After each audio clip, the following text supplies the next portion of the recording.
एक मिनट जी, तो ये है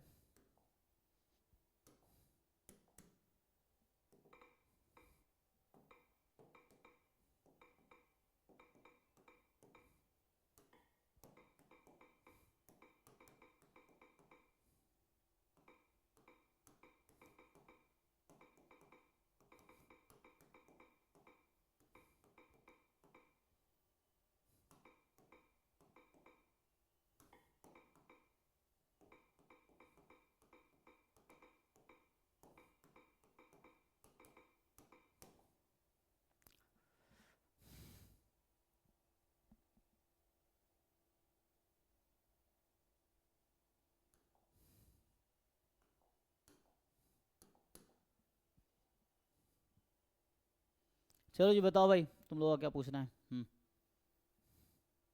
कुछ पूछना है किसी सर को? भेजा हूँ आपको दो। अच्छा, सर मुझे भी 2 क्वेश्चन में डाउट था, आपको सेंड किया है। तुम लोग क्या मॉक टेस्ट कर रहे हो? मॉक टेस्ट से स्टार्ट करना है? जो भी करना है बता देना, मैं अपने सब कुछ नहीं कराऊंगा। जो कहोगे, नहीं कहोगे क्लास नहीं होगी, है ना? मतलब क्लास तो हो ही गई है, अब जो कहोगे वही कराएंगे ना। अपनी मर्जी से हम कुछ भी कराते रहेंगे तो उससे क्यों टाइम वेस्ट करेंगे? मेन तो बच्चों का यूज़ होना चाहिए ना, काम होना चाहिए, ये चीज़ है।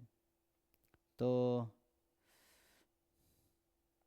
एक बार कंप्लीट करके डाउट क्यों नहीं पूछते? वन बाय वन क्यों नहीं करते हो? ये कहते हैं कैसे किस ऑर्डर में तुम लोग कर रहे हो, पता नहीं, समझ ही नहीं आ रहा मुझे। कभी कोई कुछ भी पूछ रहा है। अरे एक बार बैठना है, ईयर वाइज उठा के सारे क्वेश्चन कर लेने हैं।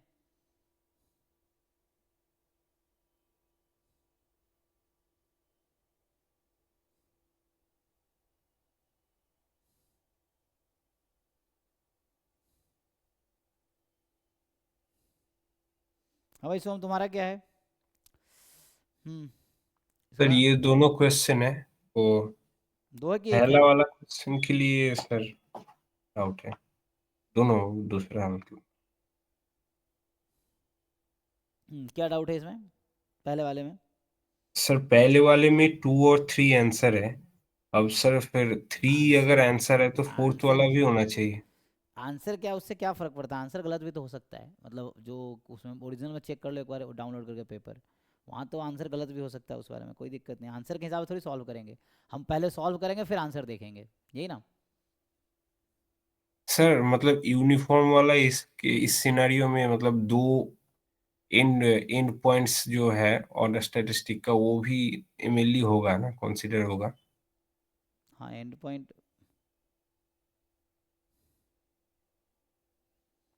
विच of the following statement are correct, इसमें दिक्कत कहाँ है भाई? चलो मैं सॉल्व करता हूँ, ऐसे देख के कैसे समझ आएगा मुझे क्या है।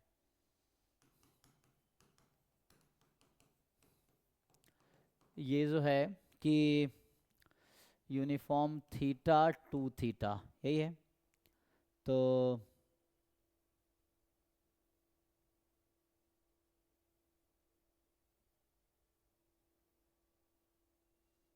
इसमें पूछ क्या रहा है? Jointly sufficient complete. तो ये सिंगल पैरामीटर है तो कंप्लीट तो हो नहीं सकता, है ना? हाँ सर वो पता है, वो उसमें डाउट फिर नहीं है। कहाँ डाउट है, किस ऑप्शन में? मतलब 3 और 4 दोनों सही होगा ना सर, वही पूछ रहा हूँ मैं बस। एमएलई में डाउट है, चलो एमएलई निकाल के देखते हैं।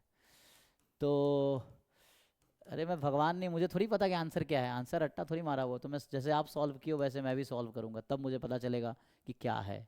ऐसे थोड़ी कि सब मुझे आंसर याद है, ऑप्शन देख के बता दूंगा। तो यहाँ से इसको सॉल्व कर लो ना, पहले पीडीएफ लिख लो चाहो तो यहाँ से। जो एक्स है आपका वो थीटा से टू थीटा में है, ठीक है? तो यहाँ से आ गया 1/थीटा एंड अभी ठीक है, ये तो ओके है। सो इतना लिखने का फ़ायदा नहीं है, इसको थीटा कर देता हूँ। ओके है। सो लाइक्लीहुड फंक्शन लिखेंगे 1/थीटा की पावर n।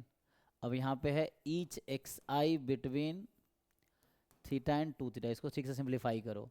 तो लाइक्लीहुड में थीटा इंपॉर्टेंट है, तो इसको अगर लेके हम सॉल्व करें तो theta less than each x i, theta less than equal to first order, and अगर इसको लेके चले so two theta more than equal to each x i, तो maximum of all, so theta this. तो finally इन दोनों को आप कंबाइन कर लेंगे तो थीटा एक से लेस है, दूसरे से मोर है। तो ये फाइनली जो हमारा लाइक्लीहुड फंक्शन आया वो आया 1/थीटा की power n theta more than equal to nth order statistic upon 2 less than equal to first order statistic.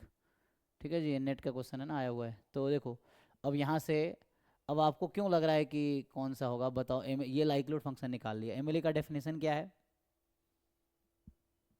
क्या एमएलई का जिसमें ये लाइक्लीहुड फंक्शन मैक्सिमम होगा। तो ये लाइक्लीहुड फंक्शन चेक करो, इंक्रीजिंग है कि डिक्रीजिंग है थीटा के ये रिस्पेक्ट में। डिक्रीजिंग होगा सर, थीटा की वैल्यू बढ़ने से ये घटे। तो मुझे ये बताओ कि मान लो यहाँ पे t1 है और यहाँ t2 है और फंक्शन डिक्रीजिंग है, तो what is the point of maxima इस इंटरवल में। इस कार्व में तो T1 होगा। तो थीटा बराबर t1 इज मैक्सिमम पॉइंट मतलब एमएलई। तो अब इस क्वेश्चन में बताओ t क्या होगा, मतलब मैक्स वो क्या होगा, एमएलई क्या होगा। तो इधर x1 होगा, फिर तो x1 होना चाहिए। यहाँ तुम t1 बता रहे हो, यहाँ x1 बता रहे हो, दिमाग वहाँ हिला हुआ है तुम्हारा। ये t1 है, ये t2 है। तुमने बताया ना ये सर फंक्शन क्यों भाई? डिक्रीजिंग है, तो ग्राफ बना है डिक्रीजिंग डिक्रीजिंग। का। ये है t1, ये है t2। तो यहाँ तुम कह रहे हो t1 है और यहाँ कह रहे हो x1 है। ओके सर, समझ गया। क्या आंसर है बताओ फिर। तो फिर x1 नहीं होगा, वही है answer, x in bit. This is only MLE. ये थोड़ी है कि हमेशा दोनों साइड है। ये कांस्टेंट फंक्शन होता तब जाके हम ये बोलते, अगर ये कांस्टेंट फंक्शन होता तो हम बोलते कि कोई भी थीटा ले लो मैक्सिमम ही होगा। अभी तो डिक्रीजिंग फंक्शन है, तो डिक्रीजिंग फंक्शन में क्या होता है, एक्स जितना लार्जर होगा फंक्शन उतनी कम वैल्यू लेगी। तो हमें तो ये सोचना है कि थीटा की ऐसी क्या वैल्यू है जहाँ पर लाइक्लीहुड फंक्शन मैक्सिमम है और ये डिक्रीजिंग है। तो थीटा जितना छोटा लेंगे लाइक्लीहुड फंक्शन उतनी लार्जेस्ट आएगी। तो लार्जेस्ट लाइक्लीहुड फंक्शन के लिए स्मॉलेस्ट थीटा लेना पड़ेगा। Smallest theta is this one. मतलब इंटरवल में, ये पैरामीटर स्पेस बोलते हैं ना, तो पैरामीटर स्पेस में थीटा की जो सबसे छोटी वैल्यू हो सकती है वो है X N upon 2। This is only MLE, unique MLE यहाँ पे होगा, इसके अलावा कोई दूसरा एमएलई नहीं है इस वाले ओके केस सर, में। समझ गया इसमें। हाँ ठीक है। और तो एक, ये नेट का क्वेश्चन है, बाकी जिसको दिक्कत हो तो देख, ठीक है। तो ऐसे सर क्वेश्चन और जैम एक है में, गेट में, नेट डिस्ट्रीब्यूशन में, थ्योरी। तीनों में आए हैं।